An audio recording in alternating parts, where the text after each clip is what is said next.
Hello and welcome to another Sci Fight science comedy debate on the Climactic Collective.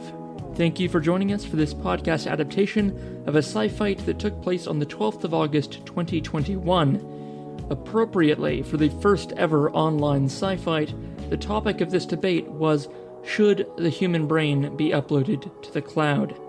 I'll now hand you over to the very capable, if not quite corporeal hands of MC Alanta Colley. Welcome to our very first online Sci Fight science comedy debate. Before we kick off, I would like to acknowledge the traditional owners of the land where we're holding Sci Fight today. For me, that's the Wurundjeri people of the Kulin Nation. And I'd like to pay my respects to elders past and present and acknowledge any Aboriginal people who are joining us on the line tonight. We're very excited to be here as part of Science Gallery Melbourne's Mental exhibition, which was supposed to open this week. I can't imagine why they didn't go ahead, but they will open soon. And if you've not heard of Mental, it's this fantastic exhibition that has over 20 experimental projects from local and international artists that reflect different perspectives on mental health, something that is very critical to all of us right now in our 37th week of lockdown. Please go along to Science Gallery Melbourne. The newly initiated who've never been to a sci-fi science comedy debate before. Basically what it is, it's a place where we bring together the sharpest minds in science and comedy, and we make them debate very critical issues in a very silly way, mainly by attacking each other. It's like a Wheeler Centre event that got drunk and fell down some stairs. That's how I like to describe it to people. My name's Alanta. I'm your host and adjudicator tonight. It's my job to keep this whole thing tracking forwards vaguely in the same direction, like a cat herder doing the Oxfam Trail Walker, with just as much misplaced optimism.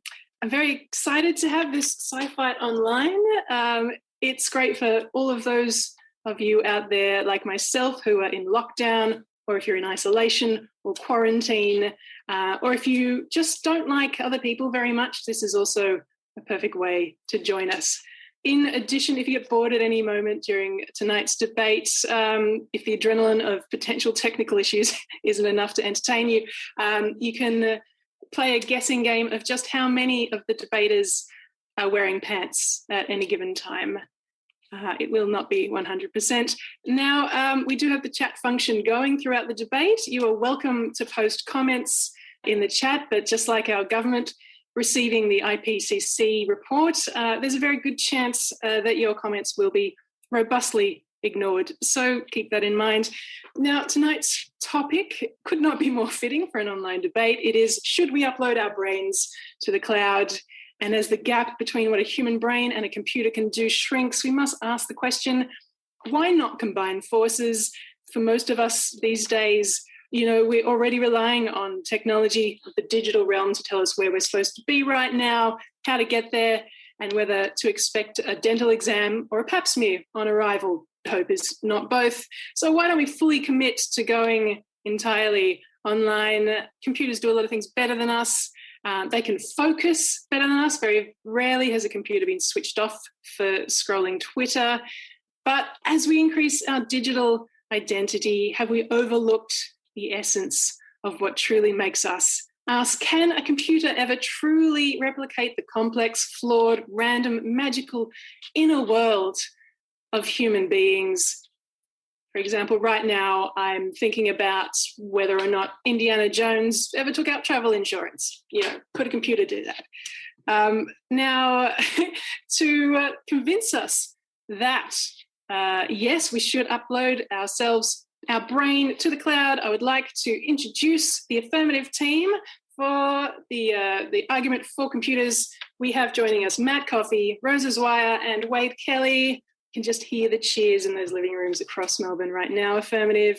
And for the negative team, we have Lyndon Ashcroft, Angus Gordon, and Louisa Fitzharding.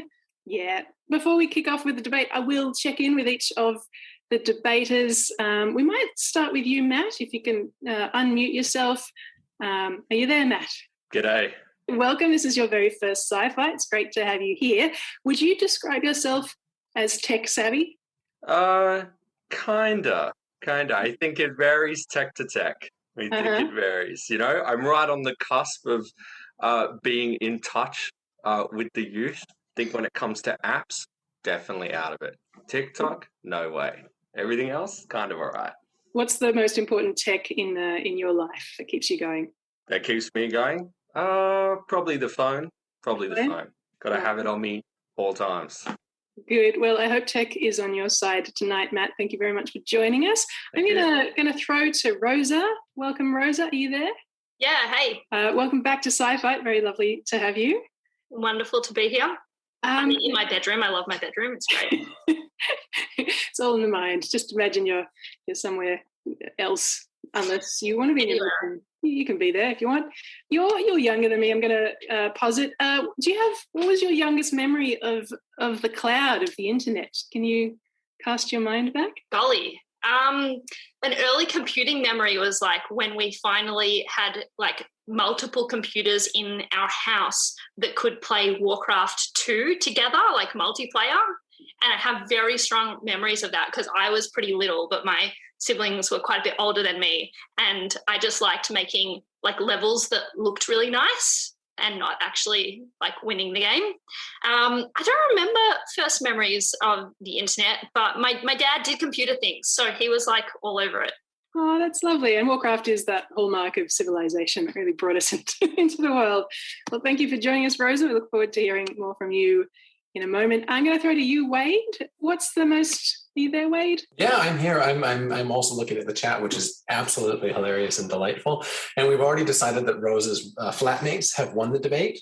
So we'll do this. We'll go through this process for fun. But Rosa's flatmates have already won the debate, and her older cousin has confirmed it. So it's done. This is a level of audience interaction I'm just not sure I'm on board with. 98 missed chats so far, so that's terrifying. No one look like this, Atlanta. If all our brains were in the cloud, it would just be so noisy. So easy. So noisy. Wade, what's the technology that best enhances your life? What was the rating on this one again? No, I think probably these guys. I love my AirPods. They are just the best. If I had to give one thing up, it would be the hardest one to give up. They're amazing. I love them. They're good. Do they get swallowed by small puppies a lot? Is that what happens? I mean, yeah, but their digestive tracts are pretty quick. And so you just fish them out and clean them off. It's fine. No problem. The sound quality is improving. I'm hoping. We just got a puppy, so fingers crossed. Well, maybe you can report back to us with the future with that one. Thank you so much for joining us, Wade. I'm going to throw to the negative team now. Lyndon, as first speaker. Hello, are you there? Yes, I'm here. How are you, Atlanta? Good to see you. Good to see you as well, Lyndon. Now, as a climate scientist, rough week for you, if not every week. But are machines better at predicting weather and climate than humans? Who wins out? Well, you need both. If you just had the machines on their own, then maybe they would. I don't think that would work so well. But actually, if you just had humans on their own, they wouldn't do that great a job either. I mean, we think we would, but we probably wouldn't. Don't tell the Bureau that I said that, but you probably need both, I think. I will not dob on you to the Bureau. Maybe if machines were in charge, we would make some more sensible decisions about manufacturing. Who knows? Thank you for joining us, Lyndon. We'll throw to Angus, second speaker for the negative. Angus, are you there? Hello. Hi, Angus. Thank you for joining us. This is your first Sci-Fi as well. It's great to have you. True. Fact. That's what we do here. We love facts. Now, as a comedian, do you find that computers help or harm comedy? Yeah, I love them. You can get memes, podcasts, videos of comedy, so much more comedy. Just all the comedy. What's the highest form of comedy that you can sort of access via a computer? I don't know, probably like a picture of an animal who's friends with a different kind of animal. It's pretty good. It's pretty good. It's pretty sweet. I think you've solved the internet there. Yeah. You can't do better than two different animals who are friends. I don't know if you can post pictures in the chat. I suspect you can't.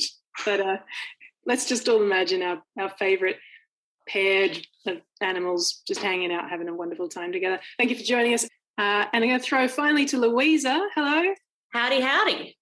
I wanted to ask you, Louisa, as a comedian and a grammar nerd, what are your feelings about online grammar software such as Grammarly? Oh, I mean, I feel it takes the fun away from the people like me who love being sub-editors and going through your writing and fixing it up. Why would you take that joy away from a real-life nerd who gets a huge amount of happiness from putting the apostrophes in the correct place? So yeah, down with Grammarly, but if they would like to sponsor my next show, that would be great.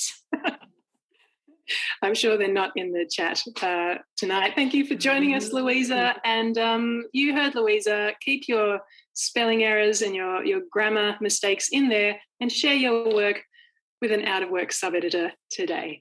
That's great. Okay, before we kick off the debate, some quick rules that I wanted to share with you all. Tonight should be a civilised debate, so the debaters are requested to sling arguments, not personal attacks. Each debater has about 8 minutes. If anyone does go longer than 8 minutes, I will start playing the MIDI file of chopsticks that I created in 8th grade, and it's not good. So just putting that out there. At the end of the debate, I will have a quick peek in the horrifying chat thread that's already created itself and see if there is more comments suggesting that the affirmative or the negative of one. I will vaguely use this to deduce the winner of the debate. Will not be a scientific process, I promise you that.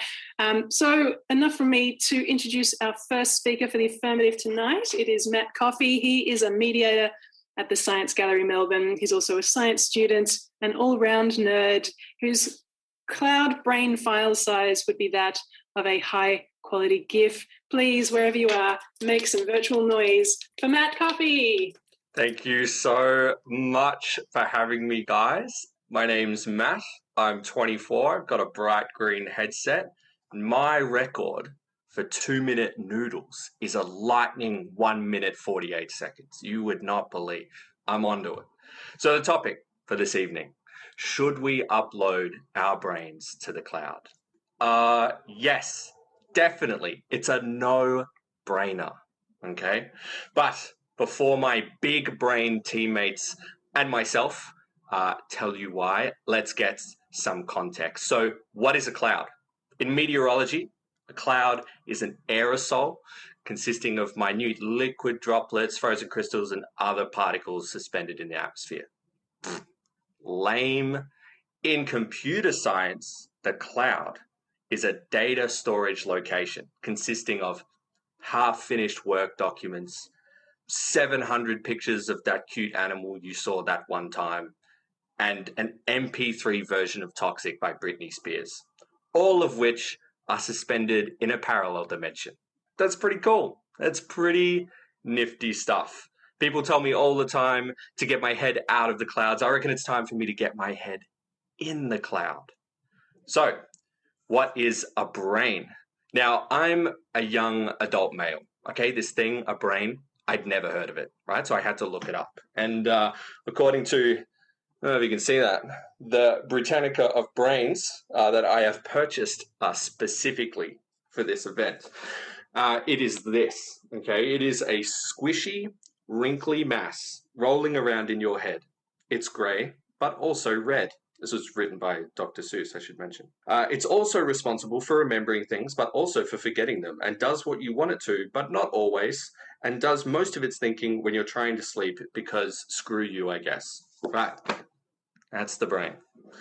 Now, I don't want to sound too nitpicky, but that slimy sea creature rolling around in our head sounds like the weakest link, really. There's some stuff going on there. That's a problem. What's with all the ambiguity?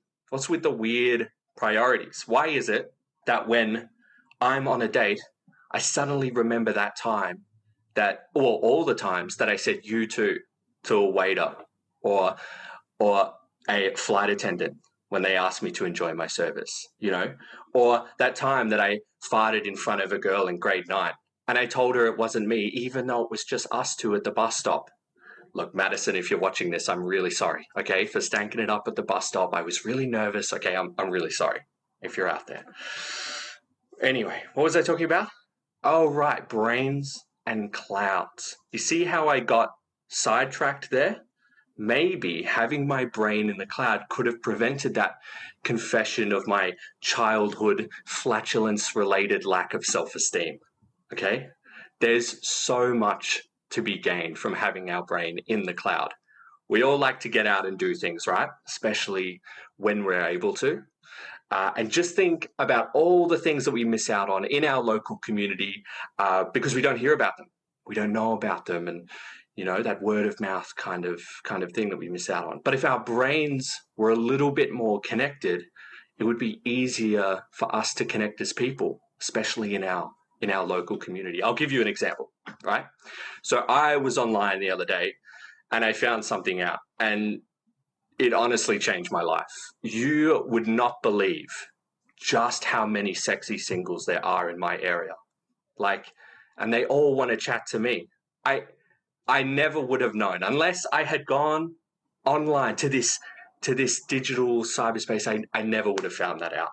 It's those kinds of really important and life-changing bits of knowledge that are made more accessible by having our brain in the cloud. Now, the opposition might say, bah, being out there in the cloud just makes things more dangerous. Meeting up with sexy singles in cyberspace, too risky. And to that, I say, nay, 'tis only dangerous without the proper protection.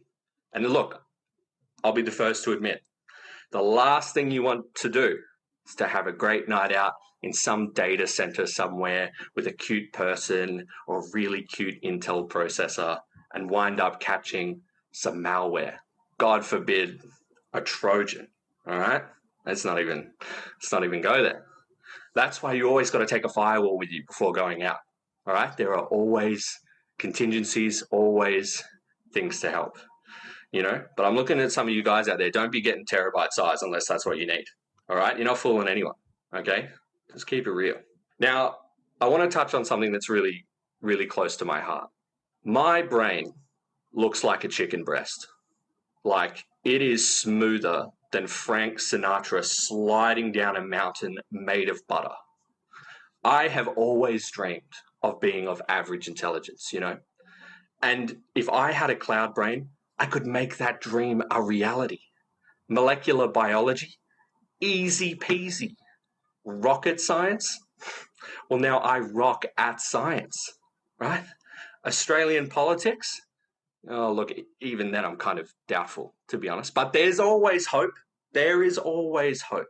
Point is, I can go from Schmeagol to some kind of human form of Google, right? But you might be thinking, Matt, I know you, buddy. You have the attention span of a puppy. And I would vehemently disagree with you, okay? My attention span is more like that of a slab of concrete, virtually non-existent, you know? But this is the old Matt that we're talking about. It wouldn't take me all that time to learn all of these things because the new Matt, his brain is in a cloud, okay? I can learn these things so much faster. I can learn faster. I can learn these things in parallel. And speaking of time, you know, my brain in the cloud, you know, living on a data center would be untouched by the hands of time. I'm talking about real immortality, living forever. And I know forever is a really long time, but how else could you ever get around to watching every episode of Neighbours, right? Full disclosure, I wrote that bit as a joke, but I'm genuinely concerned about how many episodes there are.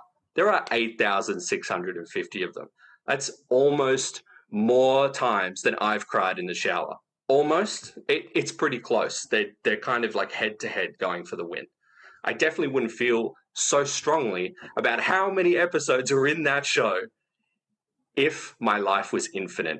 Imagine all the possibilities. We could be anything. We could do anything. Albert Einstein once asked, and I quote, "Why doesn't the glue stick to the inside of the bottle?" I mean, that's kind of weird. Like, if the glue out of the bottle sticks to everything else, why doesn't it stick to the inside of the bottle? I don't get it. End quote. And, you know, he's kind of right. If you think about it, like, that is kind of weird. And maybe if he had a cloud brain, a super smart cloud brain, he could have figured out the answer to that. And none of us would be left wondering as to the answer of that question. I rest my case. Back to you in the studio, Atlanta. Well done. Round of applause, Matt. I'm just after the 8,000, was it 650 episodes of Neighbours? And then a discussion about immortality. I don't know if the two of those belong together. Yes. We'll go forward from there. Thank you so much, Matt Coffey. Before we go to our next speaker, I will very quickly share with you all the science news of the week. The story that came out this week was about astronauts at the International Space Station will soon be receiving a very unusual guest known as the Blob, which sets off into orbit next Tuesday. So something to look forward to. Physarum polycephalum has long fascinated scientists as a slime mold. It is an unclassifiable organism. It's neither plant, animal, or fungus, and it's actually a single cell which it has multiple nuclei, and it just grows without ever dividing as a yellow spongy mass. And it lacks a mouth or a brain, which does make it a perfect candidate for the Nationals Party. It first appeared on Earth around 500 million years ago, and it's done very little since. But it is curious as to why the scientists are sending the slime mold into space. When they were asked directly, they just sort of refused to make eye contact and shuffled some papers before admitting that it really just creeped them out and they didn't want it in a lab anymore. They will be sending it into space with various other unsavory items, including a box set of Woody Allen DVDs, several fax machines, and 2 billionaires. So that is the science news of the week. To our next speaker, who no one wants to send into space just yet, unless she very much wants to go. Lyndon Ashcroft is a lecturer and a science communicator at the University of Melbourne. She spends half her time teaching students about the wonders of our weather, half the time helping research students improve their communication skills so their work can change the world, and half her time doing research on Australia's climate history. We're all very glad that Lyndon does not teach maths. This is her first debate that has not been with a friend's dad at a birthday party. Please make her very welcome, Lyndon Ashcroft. Thanks, Atlanta. Thank you for having me and for providing that lovely description of my pet that just got sent up into space. Was a cat, is now a blob after just sitting on the couch for so long. Now, before I get started on what I believe is quite a convincing argument as to why we should be not uploading our brains to the cloud, I just have a couple of points of clarification there that I wanted to touch on with Matt's green-eared reading of the dictionary that we just listened to. First of all, clouds aren't lame. They're freaking amazing. Thank you. I won't hear anything negative about water droplets, ice droplets, amazing things that can be lots of different colours, lots of different shapes, and can make lots of people think that UFOs exist. So, I won't hear that. Thank you. And just because Matt's chicken brain is full of farts, it doesn't mean that yours is. And the negative team and I are here tonight because we don't want your cognition and your existence lost in the depths of some obscure Tinder.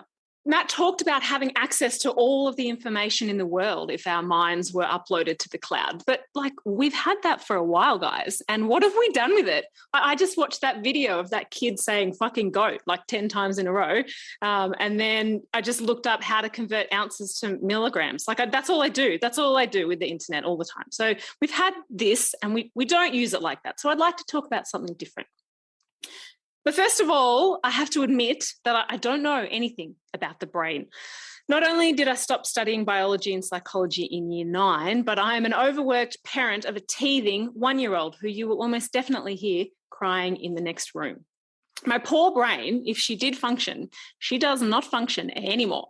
Certainly not in lockdown number 6, which in our house is being brought to us by 5 packets of Tim Tams a week. And not even the good ones, like the crappy raspberry ones that I bought by mistake because they were on special.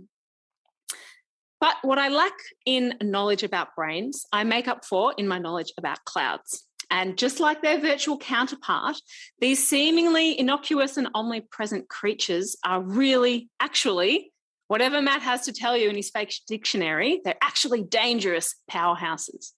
Did you know that an average cumulus cloud, that's your white fluffy one like the one behind me, has as much water vapor in it? The weight of the water vapor is about the same as 80 elephants. Imagine that, just dropping on your head. The winds inside the towering cumulonimbus cloud that brings our storms, brings our thunder and lightning, those winds are strong enough to break a jet clean in half. And did you know that clouds are present at almost all natural weather disasters? Is that a coincidence? I don't think so. Don't go messing with clouds. That's my moral. And just like the virtual cloud, we think that we understand our physical clouds, but we freaking don't. Okay? This week, the IPCC, as Alanta said, released their latest assessment report. None of the 3,900 pages in that report have any material that is worthy of a science comedy debate, unless you guys want that kind of laughter that then really quickly turns into crying and then you get really salty ice cream in your 2 liters of ice cream that you're eating every day. We're all pretty familiar with those tears right now. The report talks about the past, right? It talks about how temperatures are higher now than at any time in the last 125,000 years. And the report talks about how carbon dioxide levels are higher than at any time in the last 2 million years. That the Earth's in a whole lot of trouble and it's all our fault and we really have to do something about it. I'll pause for a second now, if you like, if you want to just go and empty out those tears from your ice cream. Everybody okay? All right. But the report also talks about the future and how it could look. Obviously, climate scientists are intelligent, sexy, amazing creatures, but we're not miracle workers. We know heaps, but we can't say for certain exactly what this day is going to look like in 60 years and exactly what the future will hold. Just like a COVID positive removalist from Sydney, the future can take a lot of different paths. Topical. The reason I'm telling you this is because there are 2 main sources of this uncertainty. The first one is humans. We're the obvious wild card, the biggest source of unknowables, unknown, whether the graphs are going to go up like this, up like this, up like this, or maybe, if we're really lucky, up and then down again. So what are we going to do? Are we actually going to do it? Or are we going to do it quickly enough? Now, you know by it, I mean, get rid of this rubbish government and crack on with becoming a powerhouse of renewable energy and saving the planet.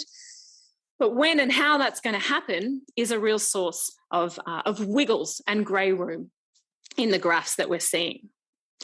But the second source of uncertainty, that's right, it's freaking clouds. Those ephemeral jerks, they're floating up there right now, mocking us with their ability to travel more than 5 kilometres. We still don't know heaps about what they're going to do in the future. We don't know how they're going to form. What part of them are we made out of water? What part are we made out of ice? Are there going to be more of them closer to the ground and so they will keep in more heat? Are they going to be more higher up in the atmosphere so they'll bounce back some of the sun's energy from the earth and maybe cool us down? Are they going to stay in the same place or are they going to move around? Are they going to rain more? Are they going to rain less? There's so much that we don't know. We just don't know. Even with the help of all the fancy computers that the positive team are going to keep talking about. So my wonderful tracksuit pant wearing audience, I ask you, would you really trust what is left of your brain after what's even remotely left after 18 months of sitting on the couch and eating bad sourdough?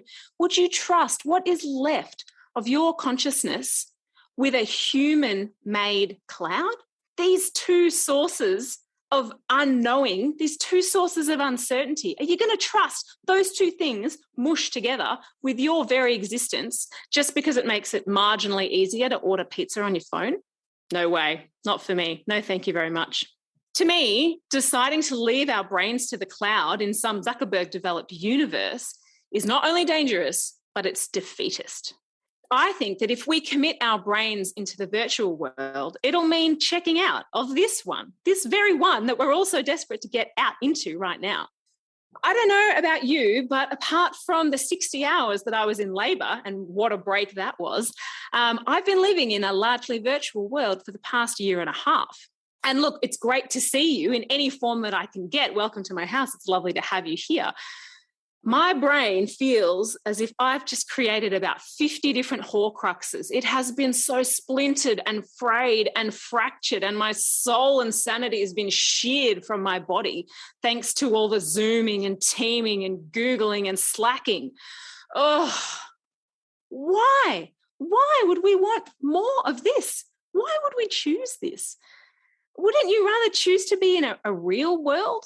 Wouldn't you rather choose to have less screen time and more green time? Wouldn't you rather embrace the beautiful world that already exists rather than live in some augmented version where the Tim Tams are probably all raspberry flavoured, or you can't even taste the Tim Tams at all? Why would you want to be there? Why would you want to be there? Uploading our minds to the cloud, in my mind, means giving up on the physical world we have, the one physical world that we've got. Uploading our brains to a fallible, unreliable human-made cloud was going to give us a sense that we're safe, no matter what happens to the planet, and that we don't need to rush into action. And I think we all know that nothing could be further from the truth. Now, I'm not saying that my opponents are in favour of climate change, but I'm not saying they're not in favour of climate change. So if you care about your planet, vote for us. I think we need to be here on this earth, fighting rather than giving up. We need to keep our brains right here, not up there. We don't need to upload our brains to the cloud. We need to keep our heads in the clouds. Thank you. Round of applause for Lyndon Ashcroft. I am starting to get a cumulative picture of the mental health of our debaters tonight, and it's not looking good, I've got to be honest. It's pronounced cumulus, Atlanta. Oh, no. I do deduct points for puns. I just do want to be clear about that right now. That was not in the rules, Atlanta. It's a universal rule. Everyone knows that. In that case, I'm going to need to rewrite my whole speech. So I'll see you guys. So quick break. We'll see everyone in about an hour, I guess. Oh dear. It's actually quite nice. Normally in Sci Fights, I only get to look at the back of a debater's head while they're debating. So I'm actually really enjoying seeing faces. It's not a joke. It's just a fact. Thank you, Lyndon. That was great.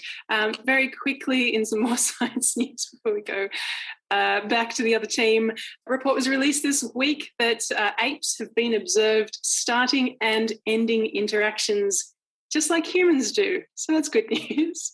The scientific team analysed 1,242 interactions between bonobos and chimpanzees, not between in groups, finding that apes would frequently gaze and use signals to initiate and or end exchanges.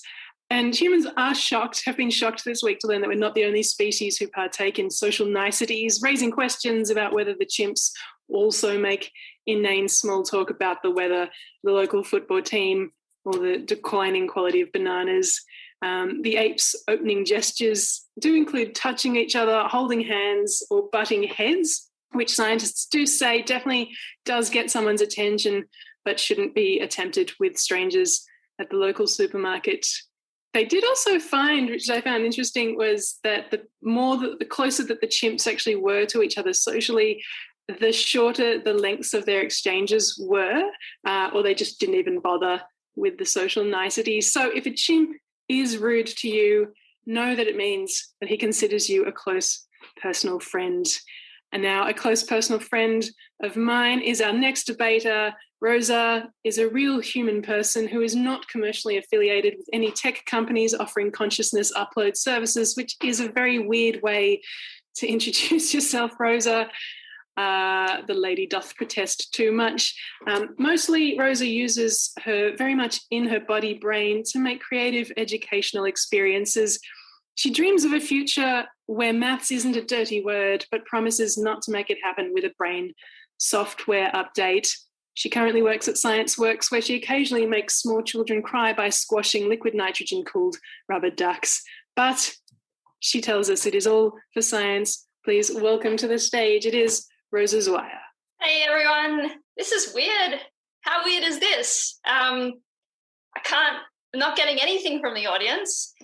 Luckily, I planned for this, and what I've got is a video of an audience laughing hysterically that's just playing on my screen the whole time. So I think you guys think I'm hilarious, and I'm doing a really good job nailing it. I can see you guys loved that one. I also might have my housemates listening in another room. Give me a yell if you're listening, housemates.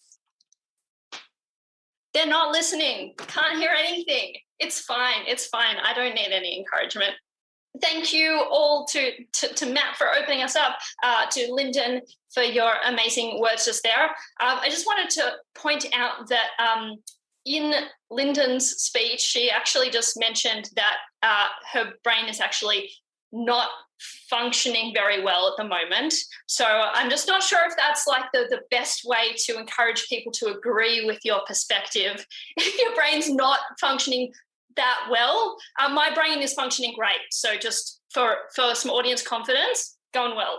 I also have moderate knowledge of brains and clouds. So I think I'm well placed to kind of fill in a bit of that knowledge there. We will be addressing a bunch of the points that Lyndon has brought up. I'm going to leave some of that to Wade, who will be talking about it. But you have this idea that we don't know everything about clouds. They're very, very confusing things, but I'll come back to that in a minute. And this other idea that we're giving up on the physical world, but we are not proposing giving up on the physical world at all, as you'll see in my talk. So when we're talking about uploading our brains to the cloud, so like I'm thinking about this like our devices. So we have phones and computers and things like that, and that's the hardware. And then there's the software, the data, and that is what goes up onto the cloud, but we still access it through all these different devices. So what's cool about that? Well, there are lots of things that are cool about that. One is that I don't need any particular one device to be able to access that stuff. It's just around and I can access it from lots of different places. So I was actually thinking about this and I was like, this is amazing, right? Because we can upload our brains to the cloud, but we can also download our brains into other bodies because our bodies are like the devices. So we can actually download into other bodies and experience what it would be like to be in a different body. Have a think about this for a second because this is awesome. Has anyone here, quiet audience, I'm sure many of you here have wanted to experience what it would be like to be in a different body. So me, classically, as you do when you have an upcoming talk you need to give, I spent some time in the middle of the night lying in bed awake thinking about this. And I was like, what would I actually do if I could download my brain into another body? There are so many possibilities. And this is what popped into my head and I stand by it. I reckon I would just download my brain into the body of a dog. This would be so good. Like dogs, they get pats all the time. They hang out in the sunshine. They roll around in the grass. They get cuddles. No one asks them to do tax returns. It's a really, really good time being a dog, I think. And I think that is a pretty good reason to be able to upload your brain into the cloud and download into a dog. And then, so I would be this dog, but then I realized I would actually be the only dog that has like a pure mathematics degree, which would be so cool. Imagine being a dog that could also do maths. And then what I'd do is I'd get like an Instagram account and people would follow it. First of all, because people follow Instagram accounts of dogs because they're really cute. But imagine if there was this dog that could do like pure maths, I would get such a big following and I would be able to like secretly and insidiously educate people in maths and why it's cool and interesting through the body of a dog. Then I'd be able to make maths really cool and the whole world would just be better because maths would be cool and popular and everyone would love it because of my dog maths Instagram account. This led me down a bit of a Googling rabbit hole because I started Googling dogs that do math and ended up watching a BBC documentary about this dog that does maths with primary school kids, actually quite good at arithmetic. I was very impressed. The next video that came up on YouTube was, is Maggie the math dog a fraud? And quite frankly, I didn't want to know the answer, so I didn't watch that video. But downloading into other bodies, this means that we can basically teleport. So we can travel around the world, the physical world, without having to fly anywhere, because we can download into a body on the other side of the world, which would be absolutely awesome. We could have this like big game of musical brains, you know, where we like swap bodies, maybe not with like one body being removed and a person being stuck up there in the cloud, like in musical chairs. Although maybe, I mean, according to Wade, maybe that will be a great idea. I don't know. Is anyone here a fan of COVID? Have we got any fans of COVID in the audience? Just give me a yell. No, seems pretty quiet. Well, we could do a lot to get rid of COVID if we could do this thing, because we could visit family and friends without having to move. So lockdown would be much, much easier. We could stop our bodies from physically intermingling and just get rid of this virus once and for all. Lyndon, you know what else we could do? We could study clouds so well, because one of the big problems with studying phenomena in nature is that you can't see where they are and like catch them at the right times. But if all of our brains were in the cloud, then someone could just send you a notification saying, there's this crazy cloud right here, right now. You download into their body, study the cloud. We would further the knowledge about clouds so much. I think that would be great. Another major benefit of this is not only could I put my brain into other people's bodies, but other people could put their brains into my body. This is good because I don't know about you folks, but I don't like to exercise. Not a big fan. Recognize it's very good for my body. I should be doing it, but I don't love to. But there are people out there who love exercising. I could get someone to work out my body for me. They could download into my body and do the workout for me. And then when I download back into my body's just like super fit, and I could just pay them, or like, I don't know, like clean their toilets or something. I don't know. I could exchange, like we could do an exchange. So this possibility of jumping bodies also has, you know, some interesting possibilities for sex. I'm not going to elaborate on them. I'm just going to give you folks a few seconds for your weird brains to work out what that one, if you want. Yep. The other thing we're going to be able to do is one day we're going to be able to download into robot bodies. Now, this is terrifying, right? Terrifying? Are you terrified? You should be. But I read an inspirational quote on the internet, and the quote said, "Do the thing you fear and keep on doing it." We all know that you should listen to motivational quotes on the internet, so clearly downloading our brains into robot bodies is a good idea. So another benefit of cloud software is this ability to do backups, to do version control, to have multiple people editing and viewing the same documents at once. You know, the Office 365 suite that you've all used for the last year and a half since we had a global pandemic. So one thing that I love about this is that we're going to be able to track changes on our brains. So upload your brain, see how it changes over time with multiple versions, and you can compare those versions. And this is great because humans are self-obsessed. We love knowing about ourselves and understanding how we work. And if you could track changes on your brain, I'm sure you would. The other thing we can do is you can restore to a previous version, right? So like you take an update of your brain and then some things happen and you're not happy with the effects it has on your brain. You can go back and just restore to a previous version. You've got version control. Suggested changes and recommendations. So obviously you don't want to give many people editing access to your brain, but you could potentially invite psychologists to review your brain, make some little comments, maybe some suggested changes there. But yeah, you want to keep that editing control probably pretty tight. Two very, very small side points is that one is that we're going to be able to solve the greatest mystery on earth, the mystery of deja vu. See what happened in the brain when that happens, which I'm excited about. And we'll be able to remember our dreams, which is just like a side fun thing as well that I'm excited about. Now, for my final point, I just want to point out how much better this debate could actually be if we uploaded our brains to the cloud. So what I could do is I could go to the uploads of the funniest saved brains on earth, and I could run the topic through those brains and see what jokes they generate and then use those jokes in this debate. I could also run simulated audience testing on all of your brains. So you could upload a version, I run some jokes through, we iterate a little bit, and then when we do the actual debate, it's just super duper funny.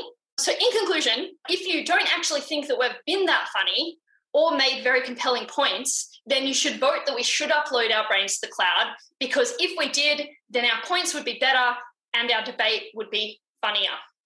That's all from me. Thanks. Round of applause wherever you are for Rosa Zweier, the single most compelling argument in human form for ethics committees on every planet, every part of the planet. That was utterly terrifying, Rosa. Thank you for your absolutely crazy and terrifying picture of what could potentially await us in the future. Whew, I was genuinely getting stressed as you kept rattling off more and more ways we could upload and download brains and edit them. Terrifying stuff. All right, I'm going to throw to our next speaker. It is our second negative debater. The night it is Angus Gordon. He is the winner of the Best Newcomer in 2017 of the Melbourne International Comedy Festival. He was also the winner in 2015 of Raw Comedy. He's been accused of whimsical nihilism, of deadpan comedy, and his shows include flashes of horror, surrealism, tragedy, which he is described as treating with wonderfully flippant apathy. Ultimately, it seems unlikely Angus will be offered a role on Play School. Without further ado, please make some noise wherever you are for Angus Gordon. Hello, everyone. I'm actually very nervous to do this because I think I'm the only person on tonight who doesn't have a university degree. Like, I've got a Cert 3 in hospitality, brackets cleaning, close brackets. I think someone was saying how COVID's really bad. I actually love it. It's really good for the cleaning industry. It's actually heaps more cleaning to do. So I don't know. Rosa was saying that she thinks that uploading your brain to the cloud will make sex better or something. I don't know. So I feel like that's pretty optimistic. You know what I mean? Because I don't even really like sex now as it is. I think it's pretty gross. But it could always be like a lot worse. You know what I mean? It could be a lot grosser. Like, instead of having one sperm, you could have instead of having like millions of little sperms, you could have one really big one. You know, like it wriggles out like an eel. Instead of a condom, they give you like a net and a harpoon. You've got to go fishing. Yeah, it's gross. I hate it. I'm haunted by that idea. All right. I've cheated a little bit. I did a PowerPoint. I don't know, man. I didn't know anything. I got really confused about what this debate was about, so I'm very embarrassed now. We should not upload our minds to the cloud by Angus Gordon. Clouds are water in a gas state. Brains are a wet solid. Brains and clouds do not mix. So that's our brain, the watermelon. That's the ground, the hammer, and the guy swinging it, that's gravity. No good, brother. I don't even think this is up for debate. I will not debate with anyone who wants to put my brain in a cloud. If you're watching this, I've been captured by the computers. They're using a deep fake of my image to deliberately throw this debate. It is important that we do not go back our human forms. Whoa, I don't know how that got in there.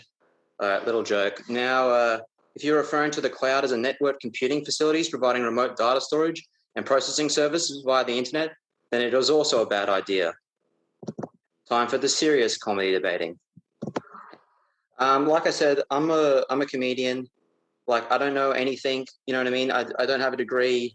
I don't know anything about clouds. I don't know anything about brains. I don't know anything about computers. But like all comedians, I will not let that stop me from presenting very dangerous misinformation. I did a tiny bit of research for this. According to the French neuroscientist Nicolas P. Rougeau, minds have evolved to control bodies. Like, you can't have a mind without a body. Like, it doesn't work in the long run. So that's like a body without a mind. This will not keep going. Scientists tried this experiment during the French Revolution. History of French neuroscience, very interesting. Our minds are mainly about processing sensory information. And within days of no longer being able to have any sensory information, like, people no longer are able to produce coherent thought, and they experience auditory and sensory hallucinations. That's Joe Rogan in the tank, the isolation tank. That's how you get the podcast. That's the good stuff. We need to have our minds connected to the outside world, but no man is an island. An island is land surrounded by water. This is a man surrounded by water, still not an island. I don't want to go into that. It's actually too gross. Rosa was saying earlier, you can download our bodies. That's not the debate. The debate is, can we upload the bodies? There's no downloading. That's outside the parameters of the debate. So most of my talk is about how it would be no good to be on the internet all the time. I think we can all agree that the internet is not good. It is gross. It is yuck. It's spread like Trump, anti-vaxxers, far-right conspiracies. Lockdowns that we're all in at the moment are being extended now because people are being dickheads on the internet. We're all on the internet constantly now, and because it's bad, we want to get outside, and people spread misinformation on the internet that leads people to having to spend longer inside on the internet. I'm not saying that the internet is the real virus, that's COVID-19, but the internet is not good. If we were uploaded to the internet, cyberbullying would get a lot worse. I think that's self-explanatory. You know, in the past, you could get off the internet. As an aside, I haven't watched that recent documentary about Britney Spears, but I think this guy was right. Everyone made fun of him. But we should have left Britney alone. She's been controlled. Everything is on the internet, is recorded forever. Matt was saying that he farted in front of a girl on the bus stop, and now he keeps remembering that. No, I just forget my whole life. I don't remember anything I've ever done. That's the easiest way to get through. If you're on the internet, then it's already recorded. If you're me, I just forget. People say it's better to forgive than forget, but it's actually a lot easier to just forget than forgive. The internet gives people really bad, like, body image. You know what I mean? Like, it's really bad. You look at social media too much and, like, you know, you just feel like you don't, like, live up to the people you see on Instagram. But the thing is, the pictures aren't real. They've been photoshopped, auto-corrected, spell-checked. And, like, when you're all on the internet, you're going to feel even worse when you don't even have a body to compare yourself to. You know what I mean? And neither will they. They don't have a body either. Like, the whole thing's fake. Also, when I Googled image of human woman for that last slide, these were the top 2 results that came up. Like, that's not a human woman. It's happening now. AI is taking over. It's too late. This debate doesn't matter. It's too late. It's happening. It's going on. Another thing that'll suck on the internet when you're on the internet all the time is, you know, when your friend texts you like a meme and you don't really want to respond to the meme.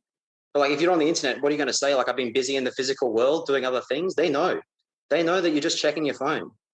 The only thing worse is going to be when you send something to them and you know you've just been left on red. Like, that's going to suck. Also, if you're uploaded to the internet, you're vulnerable to hackers. You know, not all hackers are heroes like Julian Assange. Some of them are also alleged sex criminals like Julian Assange. Oh, my God. Once your mind is hacked, your identity can be stolen, your personal information sold to the highest bidder. You can be transported into a puppet for one of those spam Facebook sunglasses viruses, remember them?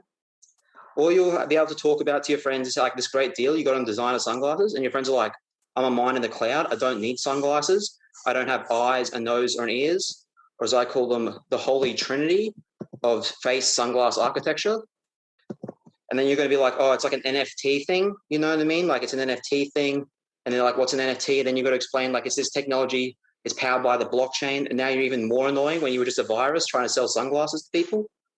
And finally, even the thing that people think is good about the internet, I think is bad. Like, people love pictures of cute cats and dogs.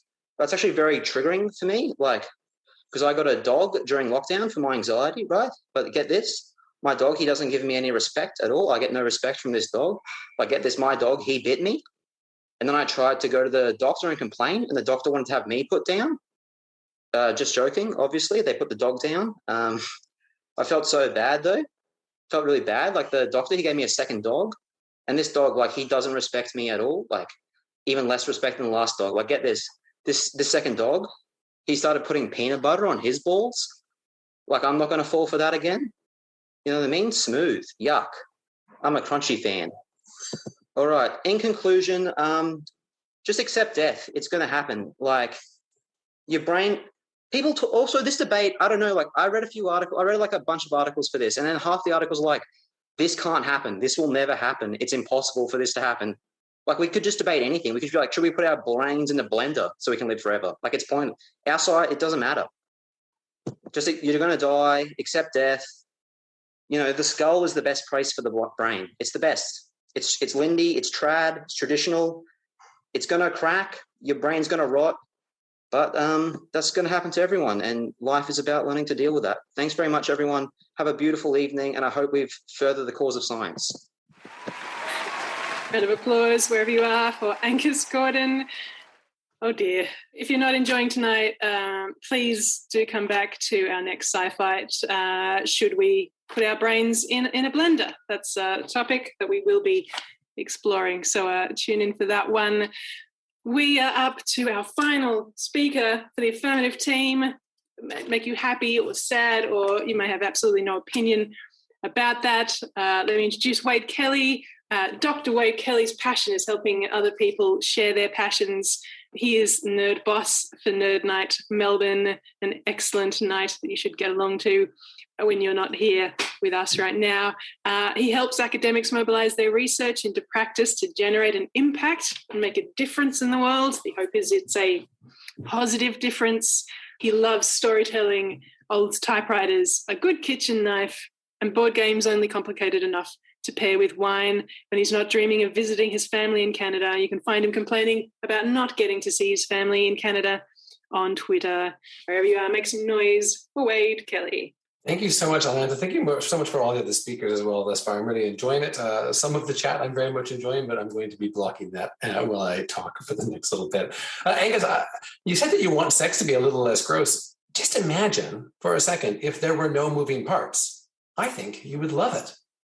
I mean, the internet, it's not a person punching a horse. That really happened. That didn't happen on the internet. That happened in real life. If we uploaded our brains to the cloud, we couldn't punch horses. Angus, sorry, but if you don't like the topic, that's not an argument for the debate. I don't like the topic. Just to be clear, we were told there were no videos or presentations. So just imagine if we'd uploaded our brains to the cloud, everyone would have gotten the same set of rules and the debate would be fair. Now, Lyndon brought up the IPCC report, 3,900 pages in that report. She said that there was nothing in it worthy of a comedy debate. Well, as Charlie Chaplin probably didn't say, we most laugh in the face of our helplessness against the force of nature or go insane. So if we can't laugh about climate change, at least at some level, we've already lost. And the affirmative team is not interested in losing. Atlanta describes Rose's talk as utterly terrifying. Well, strap in. The IPCC report came out just a few days ago, and it says that we have until 2030 to turn the climate ship around. But like a child with a cast on a sheet of ice, you know it's not going to end well. The future is constrained by limited resources. We all know this. But we watch the Great Barrier Reef being bleached and bushfires killing 1 billion native animals. And then the government invests in coal like they do. It's like we're all in a disaster movie where the town sheriff refuses to acknowledge the gigantic spider eating all the cattle. Like we can all see it. Too many just choose not to acknowledge it. So natural disasters, they're increasing in frequency at an alarming rate. But we're like goldfish. Well, we're not like goldfish. Goldfish have longer memories than we seem to. Our survival is not, as billionaires like to tell us, in the stars or on Mars. The future, my friends, and I did practice that part, is on silicone. Your brain, my brains, all of our brains will be preserved forever on silicone. This is the way to save the Earth and reverse the effects of climate change by getting rid of humans. So this is Sci Fight. So I did some math, or maths for the Australians in the audience. The average adult requires 8,700 kilojoules of food a day. That's 3.175 million kilojoules a year per adult. That's 20 quadrillion kilojoules of food a year to feed the world's population, the adult population. Now, I don't know about you, but that sounds scary because it's a big number. So at our current trajectory, the Earth will have more than 11 billion people by 2100, and the Earth simply can't sustain that. So no, we shouldn't upload our brains to the cloud. We must upload our brains to the cloud. The Earth can't sustain that many people. It can sustain about 7 or 8 billion people. So we have to knock off about 25% of the population. You've seen with the rapidity with which vaccines were developed that science can respond when there is a looming disaster. And there is a looming disaster. The population time bomb is ticking. And the solution uploading our brains, say 50 years and older, to the cloud. Easy peasy. So now you're wondering, how does this plan work? Well, simple. Up until 49, you're working on vegetable farms, server farms, wind farms, all of the farms. So Lyndon, so much green time before your screen time. Then on your 50th birthday, there's a big celebration as your old-fashioned analog brain is retired and converted to a deluxe, digital, encrypted, redundantly backed up super brain to live on for all of forever. The whole operation, too, it's carbon neutral. Okay, so the excess bodies are burned to power the server farms being run by those under 50 within a circular economy. And because I said circular economy, if you have a drink in your hand, you have to drink it. Because that's the rules. That's what you signed up for. It said in the little tiny print, circular economy, you drink. All right. Now you're thinking, how horrible for our parents and our grandparents. What sort of Logan's Run hellscape is he proposing? Listen, I'm just 12 years away from what I'm calling disestablishment. But I'm not worried, not in the slightest, because of two simple words. Unlimited internet. Unlimited. Do you know what that means? It means there's no limits. It means limitless. And we all know full well the trust that Australian people have in their internet service providers. So imagine this unlimited future backed by the NBN. There's the promise of, sorry, I'm just helping the negative team on this one.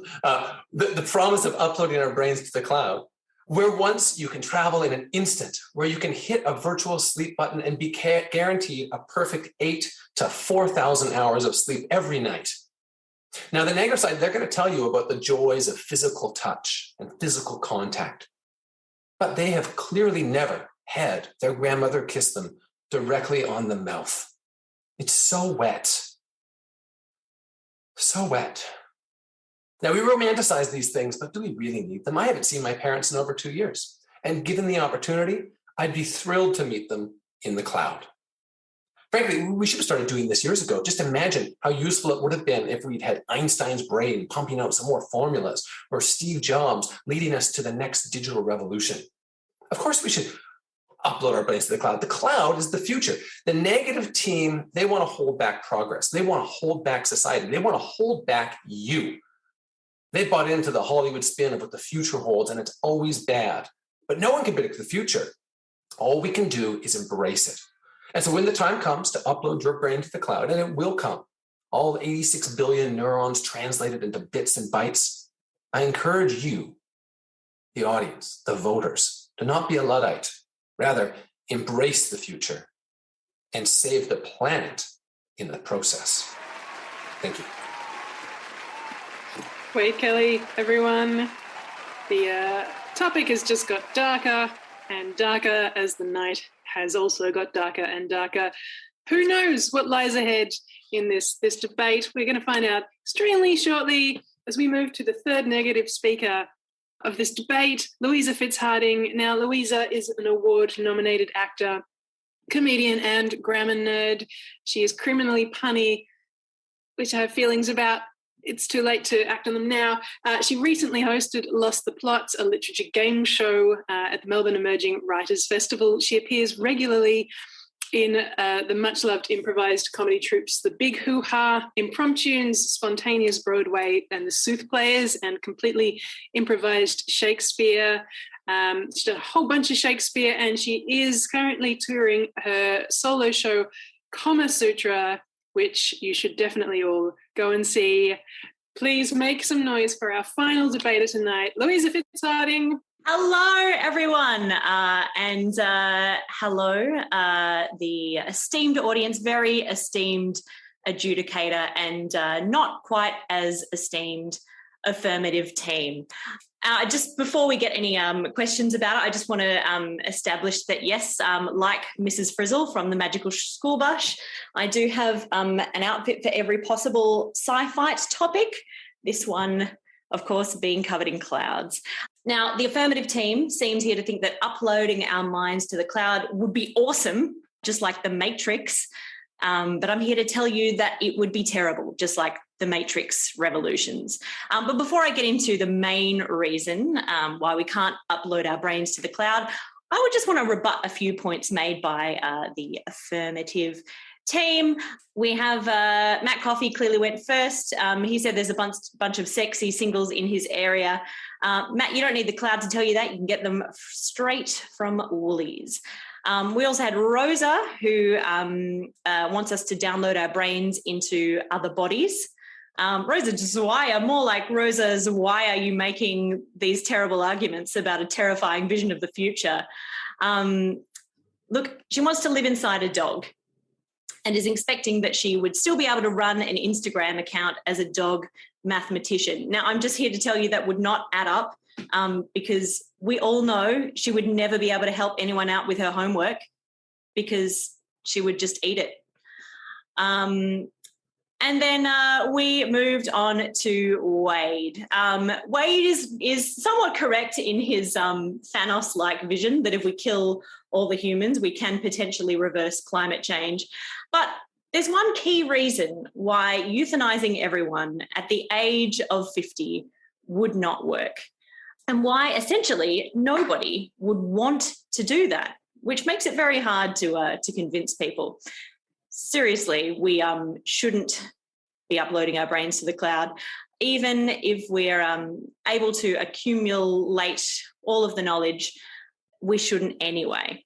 Now, here's the reason. Because if you make a copy of your brain, you don't magically transfer your consciousness to that copy. You are still you. You are still the first original you. Now, I want you to imagine something. Have a little thought experiment.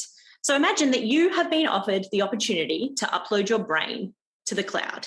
You have saved up all of your money. You go to your appointment, get inside a machine that is way more advanced than any MRI machine that we have today. So just like impossibly so. It would need to be so accurate, and we do not have that technology. So anyway, I digress. You get your brain scanned and a copy is made and then uploaded to the cloud.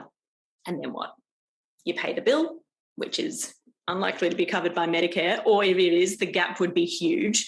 And then you go home and you think about what you're going to have for dinner. You've just spent all your money on uploading your brain to the cloud, so you probably shouldn't get Uber Eats tonight. You go home to your flat. Your cat has done a poo on the floor and your off-brand Roomba has smushed it all over the house. Your partner calls. They've decided that they need some space and they're going to go on an overseas trip without you. You remind them that they're still not allowed to travel because, yes, even in this far-flung future scenario, Melbourne is still in fucking lockdown. They tell you that they don't care and that they're going to go anyway. That's right. Your partner has become a dirty anti-masker.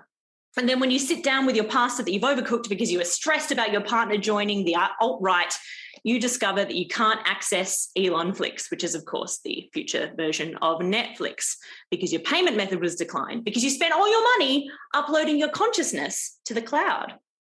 And all this is still your life. You yourself don't actually get any benefit from having your brain uploaded to the cloud. You are still you. Yes, there is a copy of your consciousness floating off in some digital world, but your life essentially remains the same, except that now you're a fair bit poorer. So Matt said that he wanted to watch every episode of Neighbours, but it wouldn't be him watching Neighbours. It'd be his brain clone enjoying all the adventures of Toadie and the gang. And this is the real reason that brain uploading just doesn't make any sense, because we don't stand to benefit from it. In fact, we stand to lose a huge amount. Now, I want you to have a think about your job, your unique skills and abilities that you yourself have built up over your lifetime. Maybe you have really, built a niche as Australia's favourite grammar comedian, for instance. That's just a kind of random hypothetical one that I picked out of nowhere. Now, imagine that there's another person who's just walloped into existence who has your exact skill set and experience, but because their digital brain can process things faster than you, they're better. They're funnier. They write shows in the blink of an eye and don't even have to take breaks because their fallible body gets a sore tummy if they consume too much dairy. They perform these shows online because everything's online now anyway. And you are relegated to being Australia's second favourite grammar comedian, which just sounds horrible. And think of the jealousy as well. Like, what if your brain clone cured cancer? And then for the rest of your life, you have to know that you could have cured cancer if you'd been less lazy. Cancer, yes, would be cured, but at what cost? You know? So what you've essentially done here is you've created a clone of yourself. And we've seen in plenty of 90s comedy movies just how fraught that can be. It's not going to make it any easier for you to romance Andie MacDowell. And since that clone is digital as well, you miss out on the best part of having a clone, which is obviously having sex with yourself. That's right. This person will be your doppelganger, but you will never experience the unique joys of having a doppelbanger. So Wade argues that we should all do this when we hit 50. 50? That is so young. Oh my goodness. I just don't think we're going to be able to convince people to take that step in their life where they essentially are euthanized and they, have someone else live on their life for them. When we can stay here on this earth, put these companies to task and hopefully reverse climate change by ourselves, fingers crossed. Now, in conclusion, I would implore you all to use your brain and vote for the negative team. As Lyndon says, we don't want less screen time and more green time, especially when we can't trust these unreliable or, dare I say, nebulous clouds. And as Angus says, the internet is terrible and extremely hackable, and no one likes fake Ray-Bans anyway. So please don't create a digital clone who's going to drain your money, steal your life, and ruin your chances with Andie MacDowell forever. Thank you, Atlanta. Round of applause, Louisa Fitzharding. Well, friends, that brings us to the end of the debate. Now, there's a lot has been laid out there this evening. We've heard a lot of wild and incredible and absolutely terrifying ideas about what might eventuate if machine and man were to merge into one. Lots happened, so I'm going to quickly summarise a bit of what I managed to glean as what happened this evening. Now, Matt Coffey kicked off. He used his own lackluster performance as evidence that he would be better as part of a computer, which was a unique approach to winning a debate. And he dropped some horrifying details about the sheer quantity of neighbours that exists in the world. Matt was followed by Lyndon, who gave us a very healthy fear of real clouds, which we will carry with us every time we're outside from this moment on. And she has comprehensively convinced me never to have a baby. Rosa should never be given funds to do anything scientific because it is truly terrifying what she is capable of cooking up with a very short period of time and zero ethics approval. Angus ruined sex for everybody and also dogs. So that was his contribution. Wade asked us to imagine sex without moving parts, which did help me understand what I have been doing wrong all this time. Yes, and he did present the argument that if we conducted genocide, that could prevent climate change, despite the fact that preventing climate change, the main driver of humanity has been so climate change doesn't cause genocide. That seems like a pertinent step to have missed. And then Louisa showed us an improvised slideshow, which is not something I have ever seen before. It was very impressive. And got some neuroses off her chest. So that brings us up to now. Before we go to a bit of an audience vote, if we can call that, I've been half keeping an eye on the chat. There's a lot about raspberry Tim Tams and people yelling at each other, but I've mainly just been ignoring it, as I promised I would do. I do want to throw quickly to the debaters if there's anything that you would like to spruik while we've got our audience still with us. Maybe Louisa, did you want to start? Yes, I had a series of my grammatical musical comedy show, Comma Sutra, that has been delayed due to the Melbourne lockdown. But if you head to my Facebook, which I'll pop in the chat, you can follow and find out when the next seasons will happen. So, yeah, keep an eye out. Thank you, Louisa. Wade, did you have anything? Yeah, we've got 2 more Nerd Nights this year. The next one is on September 15th. It's at Howler in Brunswick, and we're just watching with bated breath, hoping it will go through. We've had 3 other ones this year, and we've managed to somehow get them in between lockdowns, so maybe it's the magic. So fingers crossed we'll be able to see you at Howler in Brunswick on the 15th of September. Thank you so much, Wade. I'm looking very quickly. Rosa, Lyndon, Matt, Angus, do you have anything you wanted to spruik? I'm doing some stand-up shows at Comedy Republic in Melbourne on the 24th, if the lockdown's ended by then, 24th of September. And if you check my Twitter, there's some short stories online if you'd like to read them. Thanks. Thank you, Angus. Matt, you've got something? Yeah, we saw a bit of a teaser at the start for Science Gallery Melbourne's mental exhibition. Fingers crossed we're opening soon. Please come and check it out. Keep your eyes peeled on our website. I work on the gallery floor. Come in, say hello. We have some great exhibits, some super cool things to explore. Thank you so much, Matt. Yeah, Rosa, what have you got? I just wanted to resolve a question that was asked in the chat, and it was, what is the name of this one over here? That's Paul. Paul works with us at ScienceWorks, and when I came to work from home, Paul came to work from home with me. So he's been doing some hard days around the kitchen table working from ScienceWorks. It's National Science Week, so there are like lots and lots of science events happening from this weekend to the next weekend. And Museums Victoria is putting on a couple of science events that are online and very interesting. So if you're interested, there are some on climate stuff, which is very topical right now and clearly at the forefront of our minds. So if you're interested, check out the Museums Victoria website, and ScienceWorks has lots of good stuff too. Nothing online in the immediate future, but in September we're doing Astro Hour. So if you like stars and planets and stuff, and want to learn about space travel, come along. That was a compelling pitch there. Thank you, Rosa. I am now looking at the chat window, and it is fairly horrifying in there. If you wanted to type in the chat now, if you thought the affirmative or the negative were the superior team, this is the time to go see who's got more people. This is upsetting. It's actually quite upsetting to watch. I don't know why I thought this was going to work. I just feel like I'm about to have some sort of epileptic fit.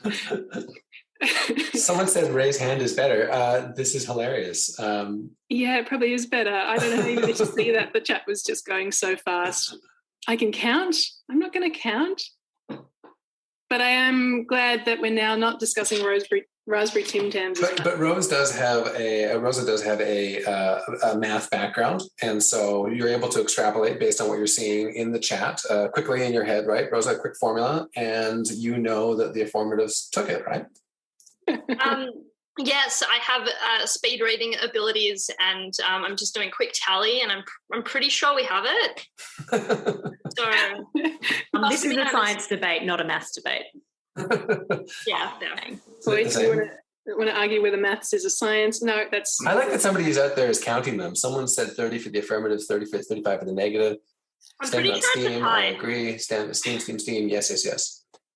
I am never doing this again. It's horrifying. Look, I'm going to close the chat window because I much prefer audiences who sit in the dark and laugh at the appropriate time, mainly because they don't come up with better punchlines to our jokes than we do. It's been quite an illuminating evening. I am going to use my dictator skills to declare tonight's debate. The winners of tonight's debate, I'm going to give it to the negative. Yeah! You can, if you disagree with my ruling, you can bring it up in the chat, and I, as the host, can just not read the chat. It's been an absolute pleasure. Can I have a round of applause wherever you are for all of our amazing debaters tonight?